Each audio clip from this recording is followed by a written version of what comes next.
Dr. Chaitanya Prakash Yogi, Director of the Swami Vivekananda Cultural Center, Ms. Joanne Joseph, Dr. Bhuvan Prakash Singh, Mr. Sashil Mena, distinguished guests, ladies and gentlemen, welcome to our 17th episode of our program, Pustakalok Light of the Book. This is a book discussion about the book called Children of Sugarcane, authored by Ms. Joanne Joseph. Ms. Joanne Joseph is an established South African media personality and has best-selling author with over 20 years experience. She has hosted prominent radio and television shows for major broadcasters, including the South African Broadcasting Cooperative and Pre-Media House. She has a book called Drug Mold, sold over 10,000 copies. So Joanne G, welcome to our program, ma'am. And now, ladies and gentlemen, allow me to welcome Dr. BP Singh, who is an educator and an author. Ladies and gentlemen, now allow me to hand over to Dr. BP Singh to commence the program. Thank you very much. Namaste, namaskar, and compliments of season to my friends at the Swami Vivekananda Cultural Center, Dr. Yogi Ji, Sipiwe Ji, and Sashil Ji. A special namaskar to Ms. Joanne Joseph, our author, whose work is the point of discussion today. It's a pleasure and an honor to be part of this discussion. And a special namaskar and compliments of the season to our online viewers. All the best to you for 2022. Joanne, if I may call you Joanne, congratulations on a fantastic piece.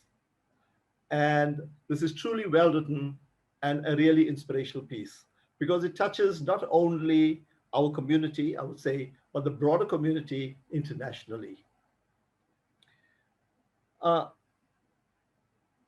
I've read the book, I've enjoyed the book, but what intrigues me in terms of good literature is the source from where the story emanates and the thoughts within the mind of the author that informs the writing.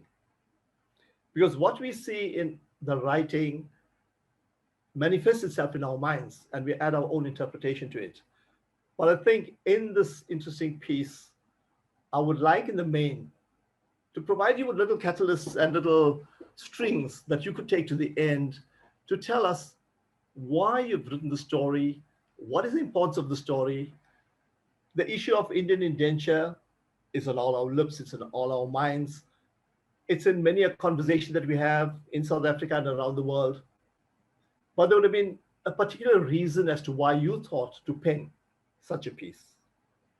So before I actually ask you a few questions, Joanne, would you like to make a few comments before we start? I just want to thank you so much for having me, first of all, BP, and to you and the entire team that made this production possible.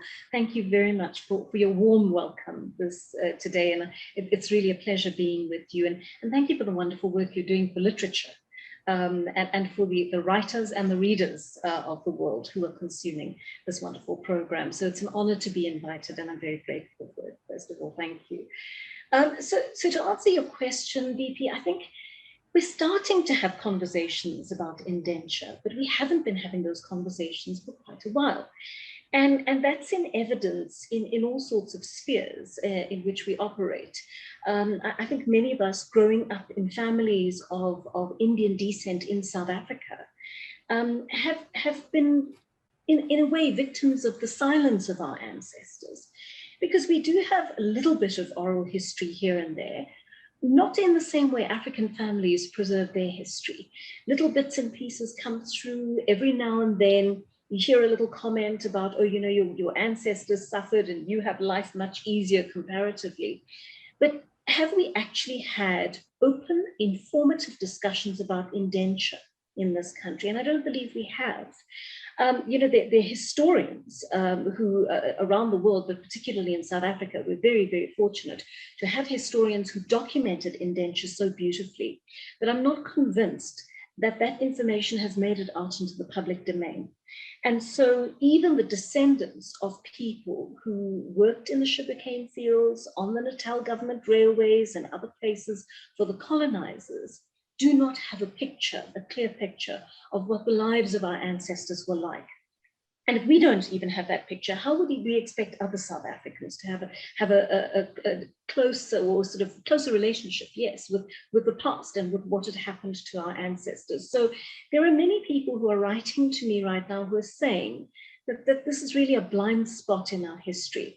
And I approached the book with that when I started writing it 9 years ago. I think that, fiction, all types of fiction have their value. But there's actually one very basic thing you have to do when you're putting a commercial fiction novel together. You have to ask yourself the question, is there a gap in the market? Are you writing about something that people know nothing about, or are you bringing something new to a subject that people have experienced and encountered before? And the answer to my question was quite simple. Not a lot of people knew about indenture. It's not taught in detail in our schools. Due to the kind of silence that has existed over generations within our families, we've not got to know about it. And certainly, the colonizers would not have wanted this information to pass on to their descendants. African people were undergoing their own oppression in the country and facing their own challenges in terms of survival. So the narrative simply did not travel through to the current generation the way it should have. And that was why I felt, that's the long answer as to why I felt I ought to tackle it in a novel. I think there's a very, very sound reason and a logic behind what you're saying. Because I believe if we do not tell our stories, no one else is going to tell them. True. And that gap is definitely there, and it will not be filled if we don't fill that void. Which brings me to the next point, that you chose to write the story based on fact in the form of fiction. Any particular reason for that? Fiction gives you, yes, sorry to come in there, BP, but fiction gives one a lot of freedom. I found, for example, when looking into my family history, that there were big gaps in the archives. So there's some very definite points when people come to the country, they're registered, they're medically examined, they're then allocated to a particular plantation or a particular industry for the British and so forth. Then they often disappear from the archives, and sometimes they reappear and sometimes they don't. And so I was looking into my great-grandmother's history on my mother's side of the family. And, there were some interesting aspects of her history that came up, but there were huge gaps in her life. And it occurred to me that as I was researching, that it wasn't only her story that I wanted to tell and that I wanted to explore.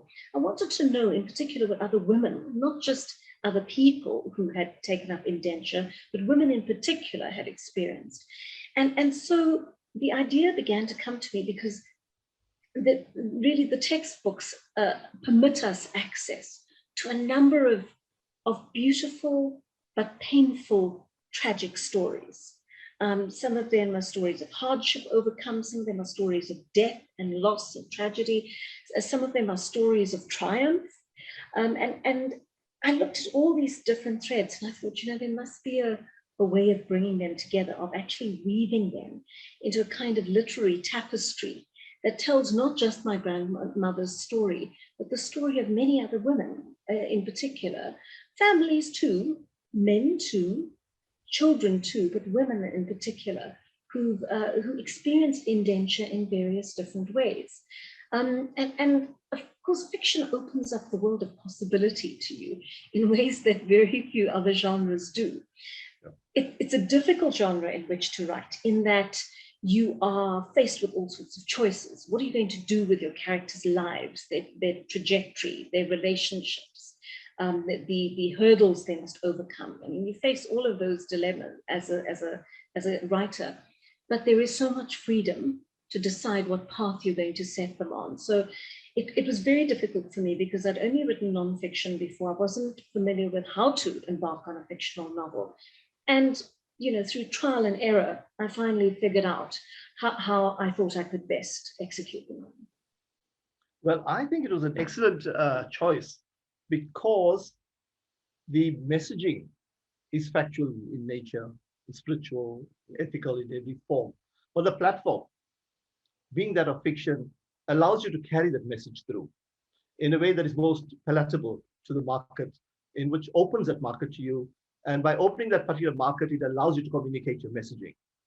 So I think fiction is an excellent way to go to open that particular market. And I think strategically, that was really well done. You know, in the current space, we always look at the gender issue. And when we think of the great people in history, we think of the heroes. Very seldom do we think of the female as the heroine or the protagonist. You chose the character of Shanti Manikam as the protagonist in the main. I know this may seem like a rhetorical question, but why? Why did you choose a young female to live this life of the protagonist? So when I looked at the historical records, it was clear to me that there were degrees of oppression, as there are in the context of most human rights atrocities, wars, periods of history where there's been unrest or difficulty.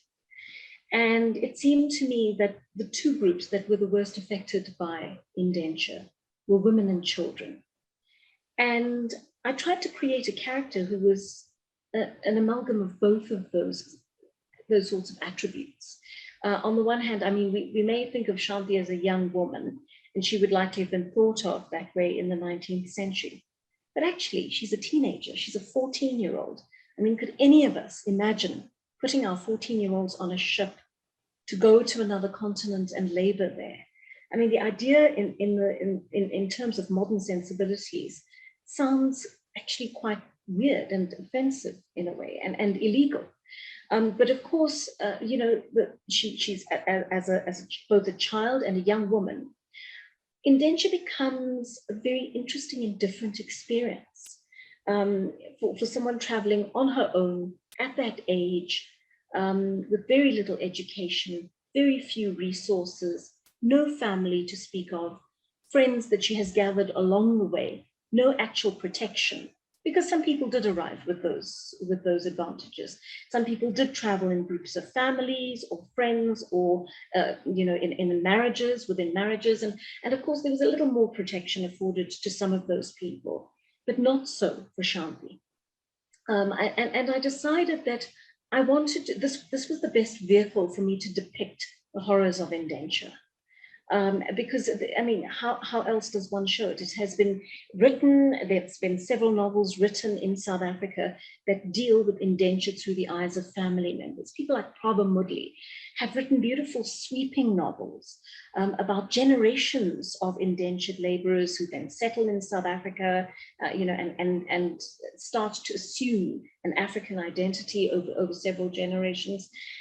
I wanted to choose a character and a perspective that had actually not been spoken about and written about enough. If you look at the kind of conditions that women were subjected to, they were not wanted in the country in the first place. The British saw them as a burden on the system, as people who would merely come here, do half the work, eat up the resources, reproduce, and thereby place a burden on the commercial agricultural aspect of indenture. That being in the context on the plantations, so they had a quota. I mean, there was a very small number of women allowed to emigrate in relation to the number of men. They earned half the wages that the men earned. They were expected to do the same kind of backbreaking labor that the men were subjected to. There were all sorts of dangers that were posed. So, for example, there were women who were both subject to male predators coming from their own country, on the ships, and other indentured laborers who actually posed a physical threat to them or a sexual threat to them on the plantations. And again, they were the British, either the ship's crew or the plantation owners or overseers, who then posed a threat to them as well. So I asked myself, who was the person who had the most to lose in the scheme of indenture? And that to me seemed a female, young woman. And then I immediately knew that was going to be my protagonist. Well, I think your thinking has been very sound, because in the writing of the story, you actually create a life such that those very challenges are presented. And I think using the weakest of our community, you also show the strength of the community by the very fact that you could actually overcome a lot of that adversity. And you talk of the confidence and the reliance and the temerity of the Indian female, no matter what the adversity is. So, that was really good. And for me, despite the challenges that Shanti faced, it showed, even at that point in time that you placed her in context, that she broke convention. The issue of a young woman having to get married, which is, expected of you, etc. And whether she said it overtly or not, she wanted a better life. And I think that's an interesting quality in all of us, to want to improve and to be better. Of course, in the social context, she would be seen as, guilty of some kind of misdemeanor. But in the broader context of our thoughts and where we are today, in reflecting there, she displayed this inherent quality of saying, I want a better life. And her intentions in leaving her parents were never negative, but she always had the thought of going back and helping them. You know that the length of your book and your story allows for reality. And there are many supporting characters that are there that reflect our everyday lives. We as people don't live purely as individuals. We're part of a social context. And I'd just like to mention here, you've got supporting characters such as Devi, the friend, Father John, Dilip, Mustafa, and Faisal. The interesting thing for me was that you chose characters from across the spectrum, across the color line, as long as across the racial line and the religious line, etc. Your reasons behind that? So Your choice BP, I think I'm concerned about us viewing the indenture story as merely a story of Indian people or people of Indian descent in South Africa, because to me it's not that. It's a story that I've written for all South Africans, all Africans by extension, and people living around the world to whom it may appeal on a most human level. And it's important to me because we may think that we are able to exist without these bonds of friendship, but they're actually quite integral to our lives.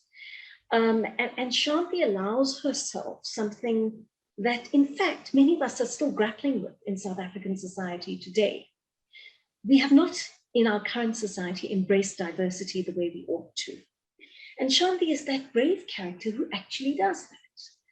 She's able to do it in the 19th century within the limits of what indentureship allows her, and her own life experience and her own environment allows her.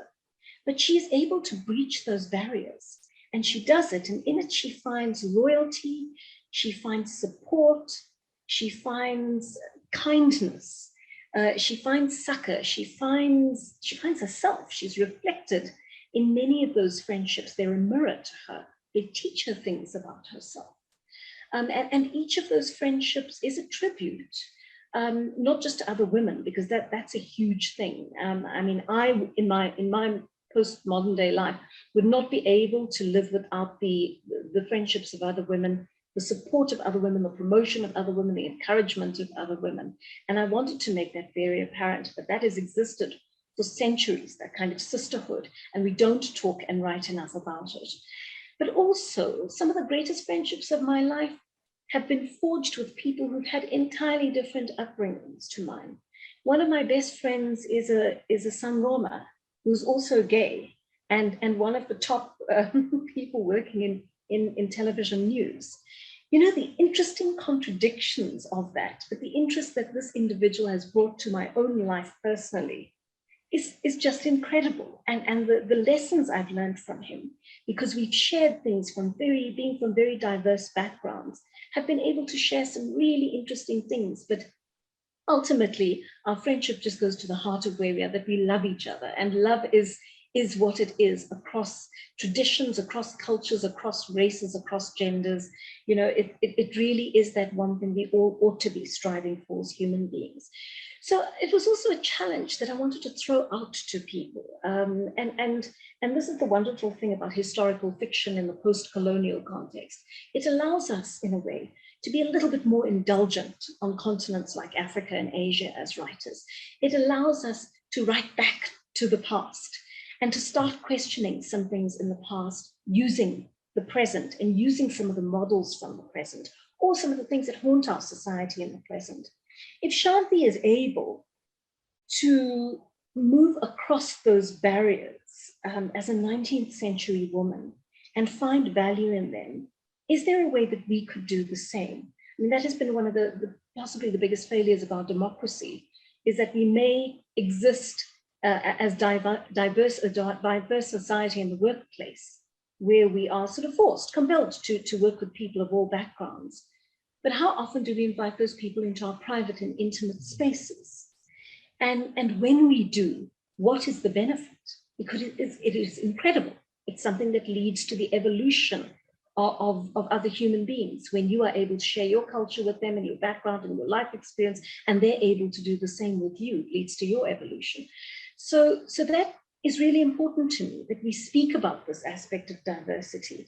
And I wish I could have spent more time on it, but I mean, there is a part of the book where Shanti, for example, encounters a couple, one of whom is Indian and has settled in South Africa, and her husband, Mzilikazi, is Zulu. He's a Zulu man from the colony of Natal, from before it was the colony of Natal.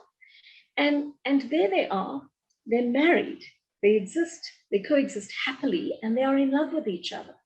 And these are some of the stories, that's a mere allusion to a whole body of writing that actually could exist and could come out of the history of how, despite the modern day tensions that some of us continue to nurse in South Africa currently, people of different backgrounds have coexisted. There are wonderful examples of that. And I think we really need to start looking at some of those examples and saying, asking ourselves, can we apply that to our modern lives? Yeah. What comes to mind when you speak of Mr. and Mrs. Vilakazi is when you describe the love in their eyes when they look at each other, which actually says far more than any words could, Mm-hmm. But with the issue of friendship, we always look at the protagonist as having good friends. But for you to have a good friend, you've got to be a good friend yourself. And I think that comes through in the life of Shanti, herself. And for me, it was a bit of survival. If you look at life today and our friends today, it's part of our survival mode. We need friends in order to live our lives as completely as we can. So that's a universal theme that is there. I just want to ask you, Joanne, of the many options you would have had in terms of the title, and with your permission, if I could, just display the book, you chose the title called Children of Sugarcane. And I'm sure you'll have a very good reason for that. You want to share a few thoughts on the name of the novel? So I grappled with a lot of different names, and the working title was different. And Children of Sugarcane only really came to the fore in the last few months before the book actually went to print. But I had to find a title that alluded to our joint past and potentially our joint destiny and future. So Children of Sugarcane, on the face of it, refers to what the indentured became. They were obviously commodified by the process of indenture. They were treated as non-human, simply as commodities who worked for this British system of industry, without their humanity being recognized. And certainly their identity became tied to those sugarcane fields. So on the face of it, that is probably one of the most easy and accessible and superficial readings of it. But in a way, I happen to think that we are all children of sugarcane. All of us, in any way, who've been touched by colonization, are children of sugarcane. So many generations down, all of us who have been colonized and who live with the remnants of colonization and its consequences, whether that may be our lack of belief in ourselves, the dignity that our ancestors have been robbed of, feeling of being unequal to other human beings in the world who hold power, that makes us children of sugarcane, because we're the descendants of that project, so to speak. We're still touched by it. And yet, children of sugarcane are still also the British themselves and their descendants. Because in a way, the system that they put in place has harmed both them and their descendants. The people that we now call our friends, who are integrated in our society, who are white South Africans, many of them have had ancestors who were active in the colonization project. Many of them who are currently our friends and our compatriots have benefited from unearned privilege over the decades. And that was, of course, reinforced by apartheid in the last few decades. So everyone has in some way or the other been touched by sugarcane, has been touched by the British colonial project, British industry, British annexation, the British robbing and thieving of our sense of self and our dignity. And in a way, their lack of dignity in which they engage by the process of colonization and what they've taken from other human beings. So I hope the title can be read in as wide a manner as that, BP. I think it applies to a lot of us. And hopefully it allows us a kind of gateway to think about how each of us has been tainted in that way by history, has been touched, has been molded, and has been changed potentially from what we might have been by the project of colonization. No, I think you actually covered it quite nicely, because the multi-layered and multi-tiered implications of the title actually cut through every sphere of the book. And that itself is, can be a focal point of another entire seminar in its own right.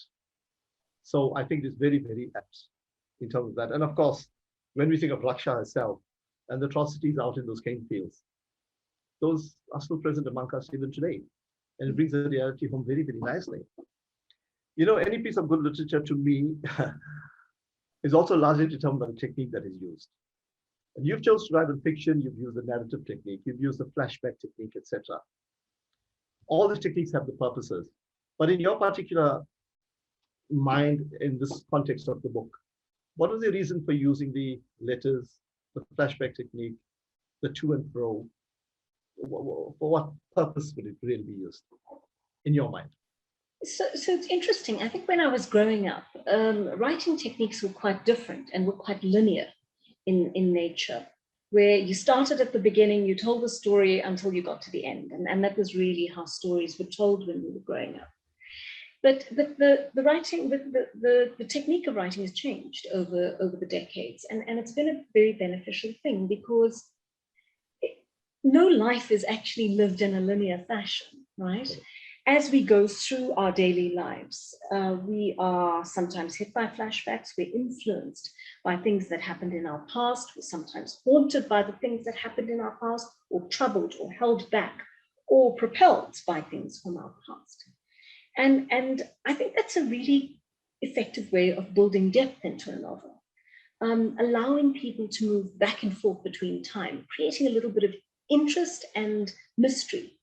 The novel is billed as a story of indenture. So many people open it and they expect to start out there in the sugarcane fields, and that doesn't happen. And they're puzzled as to what the purpose is of the frame tale that actually that surrounds the book, so to speak, or surrounds the middle section of the book. But essentially, I think the frame tale is important because I also wanted to create echoes in it. The middle section of the book introduces us to the young girl Shanti that I was speaking about earlier.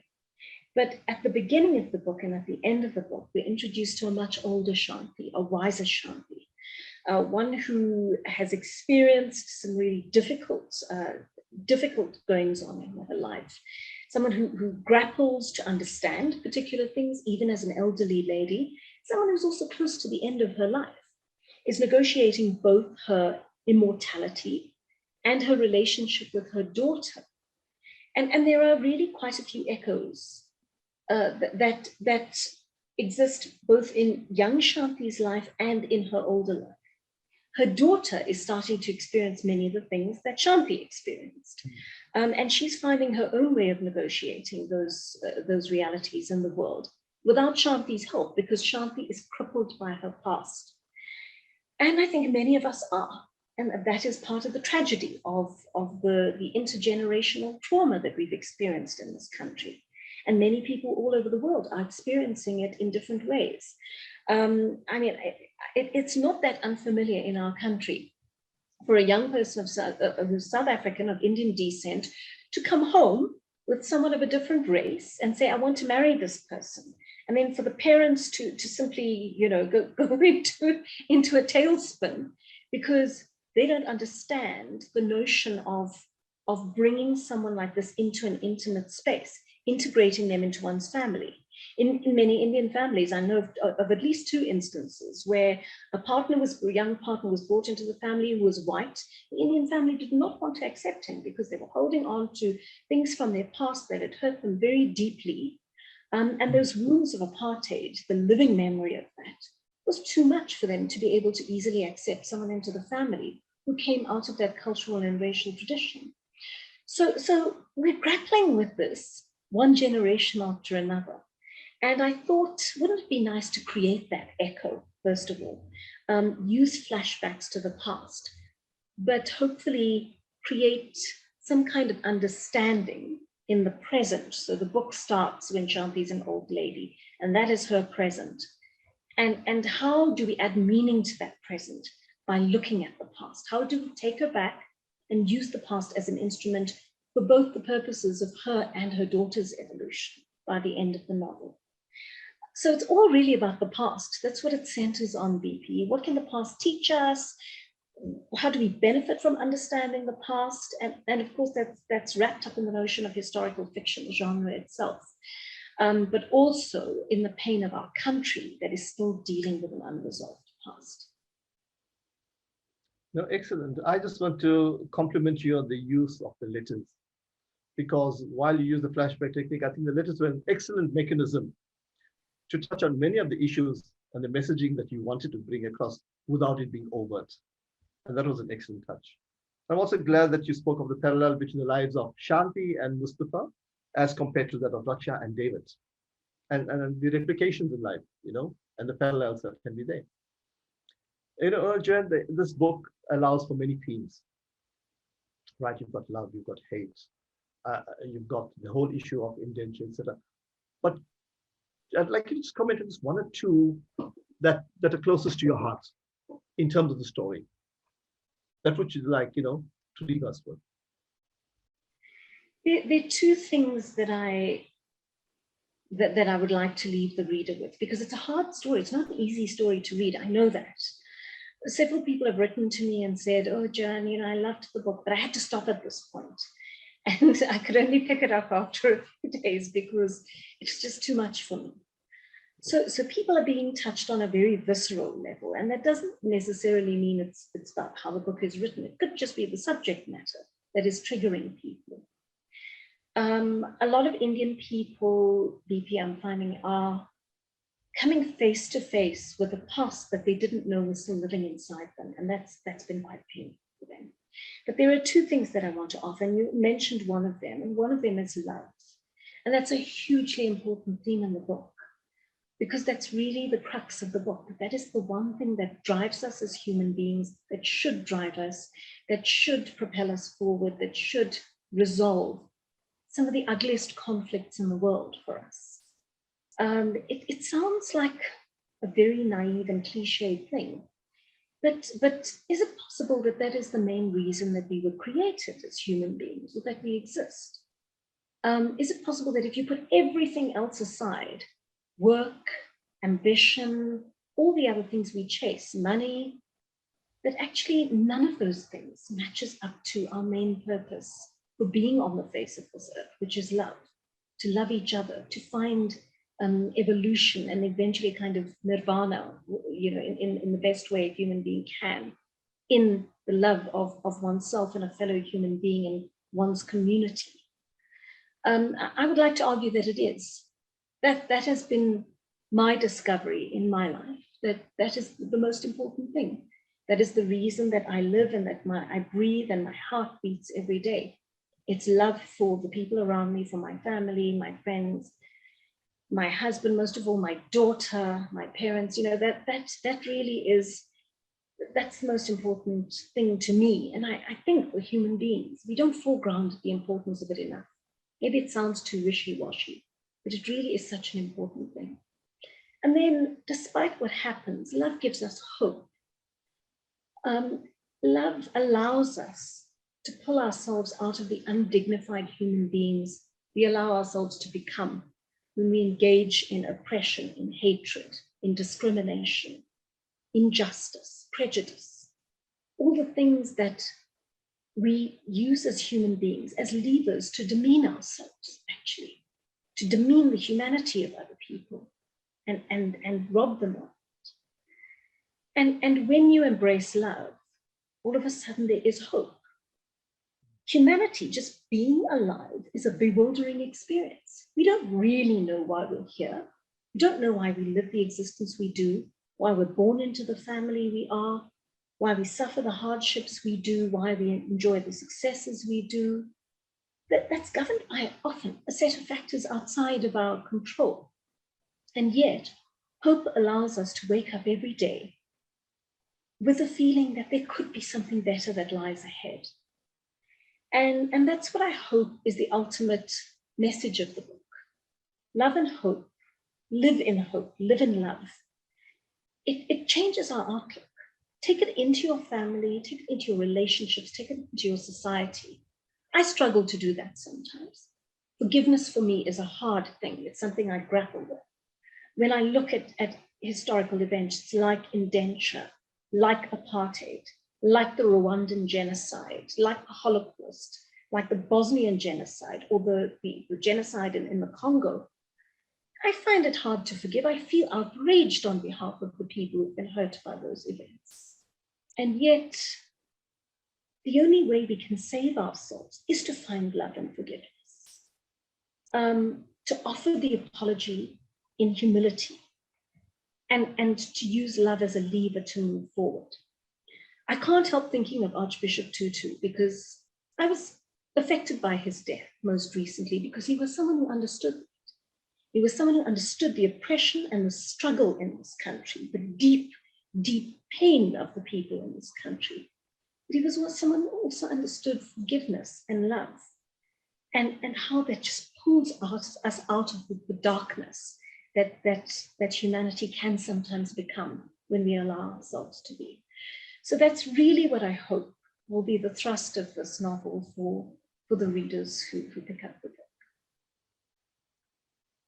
Well, Shanti is a figure and an image of hope. And I think that is something that each and every one of us needs in our life. And you've articulated that very, very well. You know, just listening to you and reading the book, I believe this must have been a very cathartic experience for yourself in terms of being able to share with the world what you think of these kinds of matters and the way it has affected us, etc. I may push you a little, but is there an extract or two that you have that you just like to share with us? Do you want me to something close to your heart? Do you want me to read a little bit, or tell you about an extract that is one of my favorites? PP, that's a tricky question, you know, because there are lots of scenes that I wrote based on very deep emotion. I'm going to choose one that perhaps not typically is considered an important scene, but it is to me. And this is when one of the characters dies. This is a very innocent character. I'm not going to try not to give too much away, but you will note that as the book progresses and these characters find themselves on the plantation, they are thankfully rescued by friendship, right? They're able to find friendship in each other. They're friends who travel across plantations to meet on a Sunday, for example, to enjoy a very small and simple meal, and who delight in that friendship. They create these families on the plantations, right? And one of those family type situations is ruptured by the death of probably the most naive, most altruistic person in the group. And I didn't know I was going to write that. I didn't know that I was going to kill off that character. But then, I went back to the history books and I thought this was the injustice of indenture. That just when everything was going well, death was visited upon you unexpectedly. That was the tenuous balance of life on a plantation or life on the railways or life in the private homes of people you were serving. Everything could seemingly be going swimmingly well, and then all of a sudden, something would happen that would bring death back into the picture, quite unexpectedly. And so they became used to it. They became not inured to it, but they prepared themselves emotionally for the fact that people died, people committed suicide in their numbers, people were killed, people were injured to the point of death. There were just so many variables. There were so many things that could go wrong. Life was dangerous on the plantations.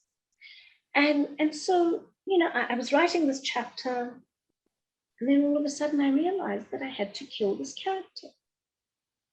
And I thought that I don't want to. I've grown attached to him. I really like him as a character. He's a good person. He's someone who manages to remain good and untouched by this experience in a way the others are not. Everyone else has turned slightly cynical as a result of indenture. This character hasn't. He is just the most, he's ingenuous to the point of being naive. And then I thought, well, that is exactly, typically, the kind of person that the system would have taken. The system would have eaten up a man like that. And so I must do that to him as a character. So you're the first person actually that I'm sharing that process with. I did not want to kill that character, but I did. And I often think about him because there was a special piece of music that I used to listen to while I was writing and rewriting that chapter, because it took me so long to get it right. And I was listening to it in the car as I was driving again yesterday, and it still pains me that he died. But he's the symbol of so many other young, innocent people who thought that they had come to South Africa for a better life and were going to find it, who actually ended up dying in the process and never ever saw that happiness. So you will at some point get to that extract of the book, that part in the book. And I hope anyone watching this will have some idea of what it took to write that particular part of it.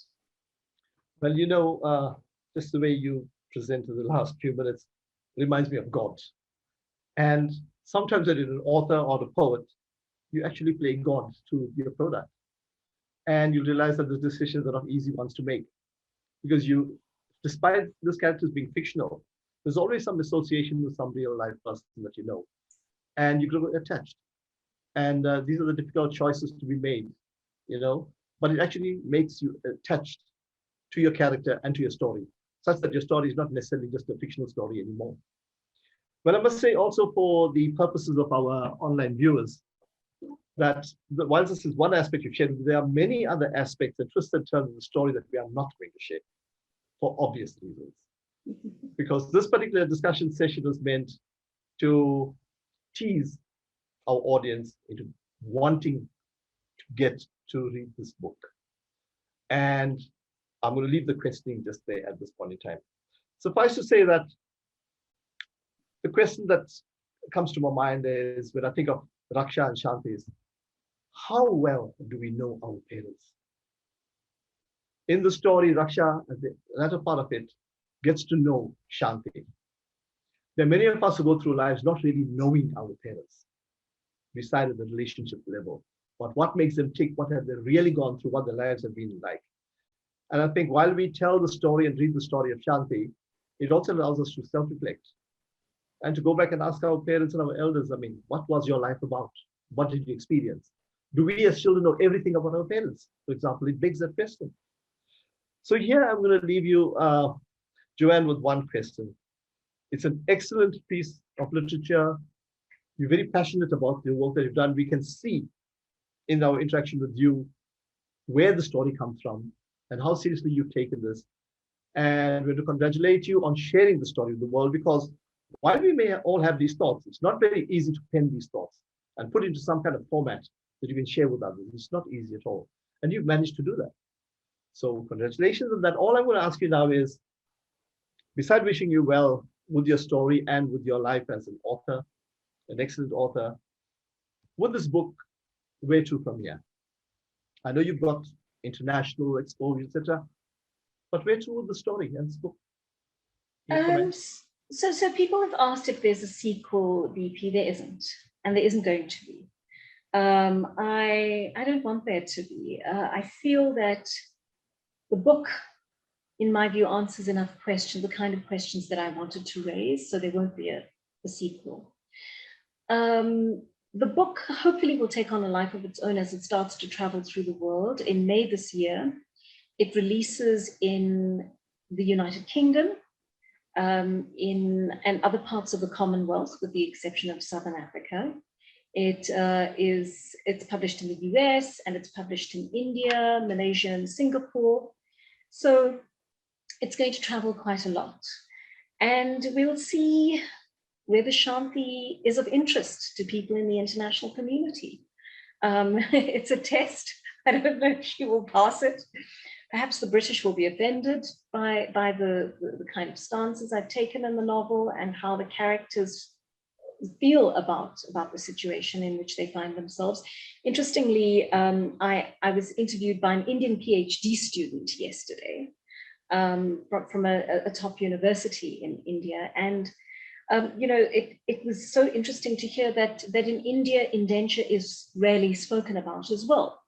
I had thought, well, this is just going to be another book on indenture, and the shelves are probably full of those in India already, but seemingly not. So I'm learning bit by bit about the territories in which the book is going to be released, and I'm hoping that on a most human level, the most universal issues that are dealt with in the book will appeal to people across cultures.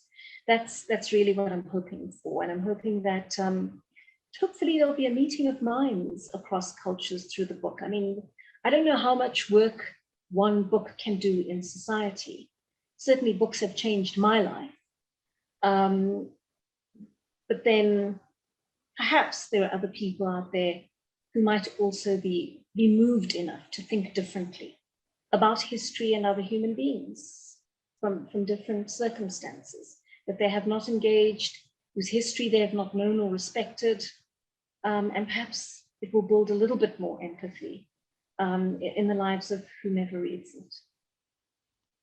No, well said. Good literature contributes to conscientizing society, and it provides a catalyst for discussion. Of course, as human beings, we'll be pro and con. Not everyone needs to support and relate the point of view of the author. But the very fact that you can generate discussion, even if the discussion is not audible sometimes, it's a piece of good literature. And I think that is the beauty of literature. You can raise the issues that in other formats cannot be. And of course, you've chosen the genre of fiction where you could actually speak your mind without upsetting anyone. If someone is upset, it's an internal thing, it's not an external thing. So I think you served with this book the conscience of society. And that is really what good literature is about. Children of Sugarcane is both, it's educational, it's wonderful reading for leisure. It promotes a message without being in your face. You're giving me these things to think about, but you're not pointing a finger at me. If there's a finger pointed at me, I'm doing it to myself. And that's excellent. Congratulations, and thanks to you for this contribution to the greater body of knowledge, to the South African literature as well. And we need to know where we came from to appreciate where we are today and where we're going to go. And I think as part of the endangered community of this country, we will not ever be divorced from that history of ours, because as you say with the title, it's shaped our lives in some way or the other. I just want to wish you and this masterpiece a fantastic future, all the very best. We will be following you. And I want to say thank you to you again and to the Indian Consulate for allowing this platform where we could interact with you. All the very best to you, and we will be following your future with interest and that of the book with interest. Namaskar. BP, thank you so much. Thank you very much. Thank you, Dr. Yogi, Sashil, Mr. Mfunu. Thank you so much for having me. Really wonderful discussion. Thank you for all the preparation and effort that you put into it. It was really wonderful being with you. Thank you. Thank you very much. That was Joanne Joseph, an author of the book. Let me say it, rephrase it, the author of this wonderful book, Children of Sugarcane. Ma'am, thank you very much. I was like touched with the interactions that you had with Dr. Bhuvan Prakash Singh. This interaction were very touching. I must tell you, it was very touching. And there is this African saying that says, a nation that doesn't know its history is like a tree without its roots. We have to know our history. You know, today you open a new chapter in my heart, whereby, you know, there is a need for all of us, you know, to work together, love one another, you know. So I'm impressed, you know. And there's this saying also that says, to know where you are going, you must know where you're coming from. This is all these directions are in this book that you shared with us this evening. Everything is there. It is showing us in this direction, whereby we have to learn to embrace, love, share with one another. So Joanne Ji, I'm so grateful. Thank you very much, ma'am. To our Dr. BP Singh Ji, Dhanyavad said, thank you for conducting such a wonderful interactions this evening on our episode 17 of the program, Pustakalok, meaning light of the book. Now we have come to the end of our program, where we featured Joanne Joseph G, author of the book, Children of Sugarcane, where she had a nice, wonderful interaction with Dr. BP Singh G. Thank you very much to both of you. Thank you, ma'am. Dhanyavad BPG, thank you, sir. To Director of the Swami Vivekananda Cultural Center, Dr. Chaitanya Prakash Yogi, Mr. Sashil Mena, thank you very much for taking part on today's program. And also to our online participant who took part this evening, we'd like to say thank you for being with us this evening. You are kindly advised to visit ICCR in Durban Facebook page for more cultural activities organized by Swami Vivekananda Cultural Center in Durban. Once again, to Joanne Joseph G, thank you very much, man. To Dr. BP Singh G, Dhanyavad sir. To all of you, have a wonderful, wonderful evening. Namaskar.